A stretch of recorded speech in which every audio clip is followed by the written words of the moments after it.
കോട്ടയത്തെ ആരോഗ്യ വകുപ്പിന് കീഴിലുള്ള ജൂനിയർ പബ്ലിക് ഹെൽത്ത് നഴ്സിംഗ് സെന്ററിൽ വൈദ്യുതി ബന്ധം പുനഃസ്ഥാപിച്ചു.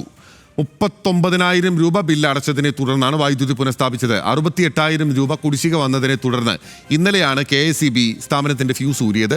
ഗോകുൽ രമേശ് ഉണ്ട്. ഗോകുൽ, ഇതെങ്ങനെയാണ് സംഭവിച്ചത്?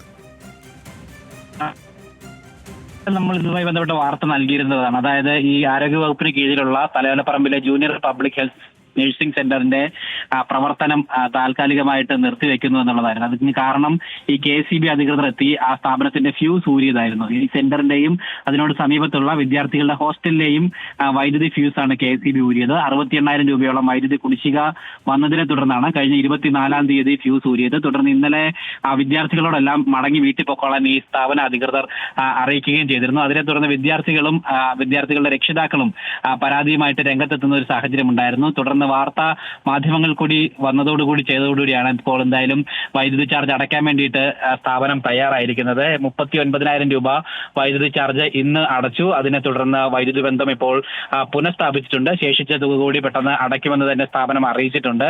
ഫണ്ട് പാസ്സാകാത്തത് മൂലമാണ് ഇത്തരത്തിൽ വൈദ്യുതി ചാർജ് അടയ്ക്കാൻ കാലതാമസം നേരിട്ടത് എന്നുള്ളൊരു വിശദീകരണമാണ് ഈ സംഭവവുമായി ബന്ധപ്പെട്ട സ്ഥാപന അധികൃതർ നൽകിയിരിക്കുന്നത്. എന്തായാലും വിദ്യാർത്ഥികളുടെ ക്ലാസുകൾ അടുത്ത ദിവസം മുതൽ തന്നെ പുനരാരംഭിക്കുമെന്നും ഇതുമായി ബന്ധപ്പെട്ട് ഈ സ്ഥാപന അധികൃതർ അറിയിച്ചിട്ടുണ്ട്. ഓക്കെ, ശരി. ഗോകുൽ രമേശാണ് വിവരങ്ങളുമായി നമുക്കൊപ്പം ചേർന്നത്.